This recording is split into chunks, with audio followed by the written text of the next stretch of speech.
आज हम ईवीएस का टॉपिक पढ़ेंगे जिसमें 15 मिनट के शो में लगभग 50 से 60 क्वेश्चन हम करेंगे। तो पहला क्वेश्चन हमारा ईवीएस।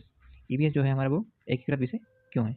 तो इसमें विज्ञान, सामाजिक विज्ञान और पर्यावरण जैसे तीनों विषयों का क्या होता है, समन्वय होता है। इसी वजह से हम क्या करते हैं, इसको एकीकृत विषय कहते हैं। सेकंड हमारा क्या कहता है? सेकंड कहता है ईवीएस की शिक्षण प्रक्रिया में निर्माणवादी दृष्टिकोण। क्या कह रहा है? निर्माणवादी दृष्टिकोण का क्या अर्थ है?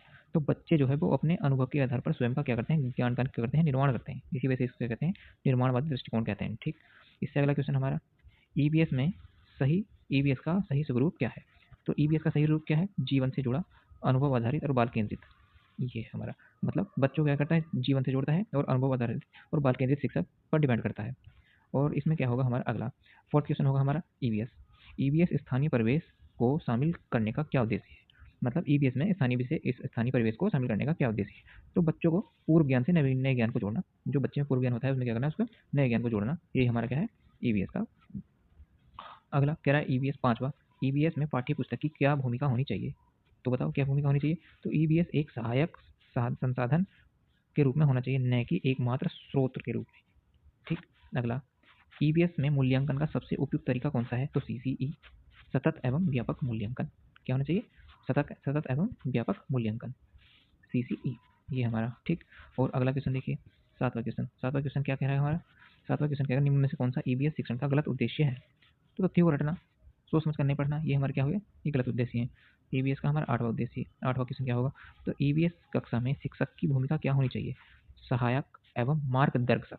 ये हमारा क्या हो, इंपॉर्टेंट क्वेश्चन होगा। ये हमारा जो सहायक है वो मार्गदर्शक के रूप में होना चाहिए। कौन? शिक्षक। क्वेश्चन नंबर 9 हमारा क्या कह रहा है? ईवीएस में परियोजना विधि क्यों प्रभावी मानी जाती है? तो परियोजना विधि क्यों प्रभावी मानी जाती है? क्योंकि यह संयोग और खोजबीन अनुभव को बढ़ावा देती है। ठीक। ये क्या करती है? खोज और उसको क्या करती है, खोज और अनुभव को क्या करती है, बढ़ावा देती है। अगला क्वेश्चन 10वां क्वेश्चन देखिए। तो 10वां क्वेश्चन क्या कहता है हमारा? ईवीएस में फील्ड विजिट क्यों आवश्यक है? ईवीएस में फील्ड विजिट क्यों आवश्यक है? ईवीएस में फील्ड विजिट क्यों आवश्यक है? तो ईवीएस में फील्ड विजिट क्यों आवश्यक है भाई? पता ही होगा क्यों आवश्यक है। प्रत्यक्ष अनुभव मतलब डायरेक्ट, डायरेक्ट क्या होगा, ये होगा हमारा डायरेक्ट, डायरेक्ट अनुभव के लिए हमारा जरूरी है। ठीक। 11वां क्वेश्चन हमारा क्या होगा? क्या 11वां क्वेश्चन बोल रहा है हमारा, ईवीएस प्रश्न पूछते समय शिक्षक को किस बात का ध्यान रखना चाहिए? तो ईवीएस में प्रश्न पूछते समय शिक्षक को किस बात का ध्यान रखना चाहिए? किस टाइप के क्वेश्चन होने चाहिए? तो ओपन एंडेड क्वेश्चन होने चाहिए। कैसे? Open ended. Open ended question मतलब एक होते हैं हमारे ओपन एंडेड और दूसरे कौन से होते हैं हमारे? Open ended. ठीक। और दूसरे होते हैं हमारे क्लोज एंडेड, क्लोज एंडेड। तो इसमें क्या होता है, इसमें एक ही क्वेश्चन के एक से अधिक आंसर होते हैं। जैसे अगर मैं कहूँ बिजनौर से दिल्ली जाना है तो हम कितने रास्ते हो सकते हैं? बिजनौर से मुरादाबाद को जा सकते हैं, बिजनौर से हरिद्वार को जा सकते हैं, बिजनौर से मेरठ को जा सकते हैं। और मैं कहूँ सीधा बिजनौर से मुझे क्या करना है, लखनऊ, दिल्ली, उत्तर प्रदेश की राजधानी क्या है? तो लखनऊ। तो हम लखनऊ को दिल्ली थोड़ी ना बता सकते हैं, एक ही तो होगा। ठीक। चलो अगला क्वेश्चन देखते हैं। अगला क्वेश्चन क्या कह रहा है हमारा? अगला क्वेश्चन 24वां क्वेश्चन हमारा क्या कह रहा है? तो ईवीएस में अनुशासन कैसे विकसित किया जा सकता है? तो अनुशासन कैसे विकसित किया जाता है? सहभागिता से और जिम्मेदारी द्वारा। ठीक। अगला क्वेश्चन देखिए। अगला क्वेश्चन क्या होगा हमारा? ईवीएस में आकलन, आकलन का उद्देश्य क्या है? आकलन का उद्देश्य क्या है और क्या नहीं होना चाहिए? तो क्या नहीं होना चाहिए? तो बच्चों को डरा या तुलना करके नहीं पढ़ाना चाहिए। बच्चों का उद्देश्य क्या है? आईवीएस में आकलन का उद्देश्य क्या है? उनको सहारा देना, सहायक के रूप में, मतलब उनकी आगे बढ़ाना। ईवीएस में गतिविधि आधारित शिक्षण का मूल आधार क्या है? ईवीएस में गतिविधि आधारित शिक्षण का मूल आधार क्या है? तो करके सीखना, लर्निंग बाय डूइंग, ये हमारा होना चाहिए। अगला क्वेश्चन देखिए। तो ईवीएस में पर्यावरण मुद्दे पढ़ाने का क्या उद्देश्य है? ईवीएस में पर्यावरण मुद्दे पढ़ाने का क्या उद्देश्य है बताइए? तो ईवीएस में पर्यावरण मुद्दे क्या है? जिम्मेदार एवं संवेदनशील नागरिकता बनाना या उनके बारे में उन्हें जागरूक करना। ठीक। क्वेश्चन नंबर 28 देखिए, 28 से। तो क्वेश्चन नंबर 28 क्या बोल रहा है हमारा? ईवीएस में शिक्षक को पाठ योजना बनाते समय प्राथमिकता देनी चाहिए। ठीक है, शिक्षक को पाठ योजना बनाते समय प्राथमिकता देनी चाहिए। ऐसा क्यों भाई? शिक्षक को क्या करना चाहिए? जब शिक्षक पाठ योजना बनाएगा तो उसे कौन सी प्राथमिकता देनी चाहिए? तो कौन सी प्राथमिकता देनी चाहिए? हम बच्चे के अनुभव पर होनी चाहिए और उसके स्थानीय संदर्भ में होनी चाहिए। ठीक। अब क्या ईवीएस में समस्या समाधान विधि क्यों मानी, क्या क्यों उपयोगी है? ईवीएस में समस्या समाधान विधि क्यों उपयोगी है? तो क्यों उपयोगी है? आलोचनात्मक सोच विकसित करती है। ठीक। अगला क्वेश्चन हमारा, अगला क्वेश्चन देख रहा है हमारा 30। सी टेट में ईवीएस प्रश्न मुख्यतः किस पर आधारित होते हैं? नॉर्मली क्वेश्चन देखिए, सी टेट में ईवीएस प्रश्न मुख्य किस बेस पर आधारित होते हैं? तो किस बेस पर आधारित होते हैं ये तुम लोग बता सकते हैं। Pedagogy type, concept type, classroom, situation type, ये क्वेश्चन होते हैं हमारे। अगला क्वेश्चन हम 31 से देखेंगे, हमारा वैसे फॉर्मेलिटी टाइप क्वेश्चन था, बकवास, क्योंकि इस टाइप का क्वेश्चन आता नहीं। ईवीएस में पूर्व ज्ञान, ये हमारा मोस्ट क्वेश्चन होगा। ईवीएस में पूर्व ज्ञान का क्या महत्व है? क्या महत्व है? ईवीएस में पूर्व ज्ञान प्रीवियस नॉलेज का क्या महत्व है? तो क्या महत्व है भाई? नए ज्ञान को समझने की नींव पूर्व अनुभव पर आधारित होती है। नए ज्ञान समझने की नींव पूर्व पर आधारित होती है। अगला क्वेश्चन देखिए, ईवीएस में शिक्षक को गलत उत्तर मिलने पर क्या करना चाहिए? तो ईवीएस में अगर जो गलत उत्तर मिलता है तो उसमें क्या करना चाहिए भाई? बच्चे को सोचने के अवसर देकर अवधारणा स्पष्ट करनी चाहिए। ठीक, मतलब उसको ओपन एंडेड के लिए छोड़ देना चाहिए कि वो उसके बारे में खुल के क्या करे, विचार करे। अगला क्वेश्चन देखिए, ईवीएस में अन्वेषण आधारित शिक्षण इंक्वायरी बेस्ड लर्निंग का क्या अर्थ है? तो इसमें ये बड़ा मोस्ट है, प्रश्न पूछकर खोजबीन करके सीखना। अन्वेषण ये हमारी विधि है जिसमें क्या करते हैं, बच्चा खोजबीन करके तब सीखता है। अगला देखिए, अगला क्वेश्चन क्या कह रहा है हमारा 34 35 का क्या कह रहा है? ईवीएस में स्थानीय संसाधनों का उपयोग क्यों किया जाता है? स्थानीय संसाधनों का उपयोग क्यों किया जाता है? तो क्यों किया जाता है? सीखने की वास्तविक और अर्थपूर्ण बनाने के लिए स्थानीय संसाधनों का उपयोग क्यों किया जाता है? तो उसको क्या करते हैं, वास्तविकता से जोड़ने के लिए और अर्थपूर्ण बनाने के लिए उसको किया जाता है। अब नेक्स्ट क्वेश्चन देखिए, ईवीएस में पाठ को जीवन से जोड़ने का क्या लाभ है? ईवीएस में पाठ को जीवन से जोड़ने का क्या लाभ है? ये क्यों उपयोगी? तो ज्ञान को क्या करने का, स्थायी और उपयोगी बनाने के लिए उपयोगी है। ठीक, अभी हमारे 35 क्वेश्चन हुए, 35 ही और बचे हैं, तो नॉर्मल क्वेश्चन है, एक बार देख लीजिए। ईवीएस में पर्यावरण संवेदनशीलता कैसे विकसित होती है? तो ईवीएस में संवेदनशीलता कैसे विकसित होती है? तो क्या कैसे होती है? तो विकसित होती है अनुभव, चर्चा और सहभागिता से। ठीक, ईवीएस में शिक्षक को सीधे परिभाषा क्यों नहीं देनी चाहिए? तो अब क्यों नहीं देनी चाहिए सीधी? इसमें बच्चे की सोच और खोजबीन क्षमता कम हो जाती है। अगर हम परिभाषा देंगे तो बच्चा कम सोचेगा, कम उस मतलब याद भी उसको कम होगा, उस पर कम विचार कर पाएगा। क्वेश्चन नंबर 38, ईवीएस में परियोजना कार्य का मूल्यांकन कैसे होना चाहिए? परियोजना कार्य का मूल्यांकन कैसे होना चाहिए? तो कैसे होना चाहिए? प्रक्रिया, सहभागिता और समझ के आधार पर होना चाहिए। 39, अवलोकन ऑब्जर्वेशन मतलब ऑब्जर्वेशन कौशल क्यों महत्वपूर्ण है? ऑब्जर्वेशन का मतलब थोड़े से विचार करना, थोड़ा सा सोचना, सोच को विकसित करना, तो ये क्या हमारा उसका ऑब्जर्वेशन होगा। क्वेश्चन नंबर 40 देखिए, तो क्वेश्चन नंबर 40 हमारा क्या कह रहा है? तो क्वेश्चन नंबर 40, ईवीएस में बच्चों से प्रश्न पूछते समय क्या ध्यान रखना चाहिए? तो बच्चों से प्रश्न पूछते समय क्या ध्यान रखना चाहिए? प्रश्न उनकी उम्र और उनके अनुभव के रूप में हो, उनके एज के अनुसार हो। ठीक, अगला क्वेश्चन हमारा 41 क्या कह रहा है? ईवीएस में शिक्षण में संयोगात्मक अधिगम कोलैबोरेटिंग लर्निंग क्यों जरूरी है? कोलैबोरेटिव लर्निंग हमारी क्यों जरूरी है? तो सामाजिक और भावनात्मक विकास के लिए, इमोशनल और सोशल, मतलब इमोशनल और ये हमारा सोशल थिंकिंग के लिए या डेवलपमेंट के लिए हमारी क्या है, जरूरी है। अगला क्वेश्चन देखेंगे हम 42 से रिलेटेड। ठीक, 42 क्या होगा हमारा?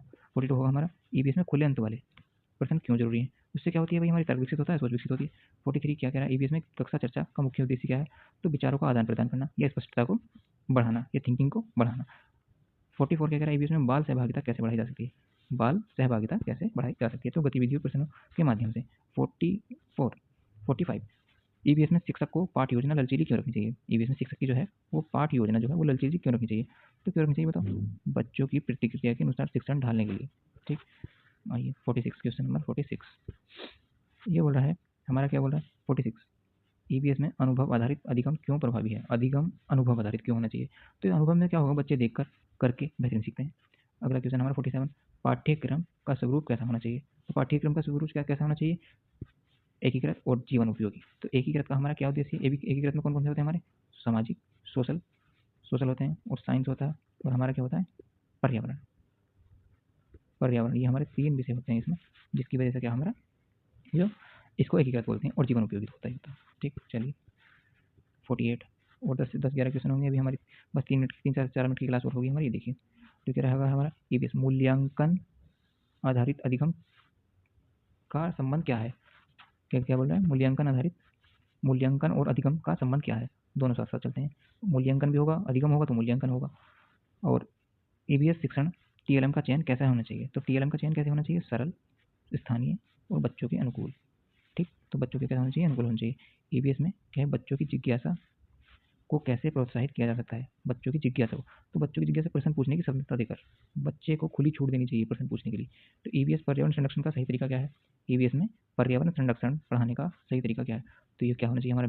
व्यवहारिक और गतिविधियों के माध्यम से होना चाहिए, डायरेक्ट मेथड द्वारा होना चाहिए, भ्रमण द्वारा होना चाहिए। तो इस टाइप से हमारा होना चाहिए।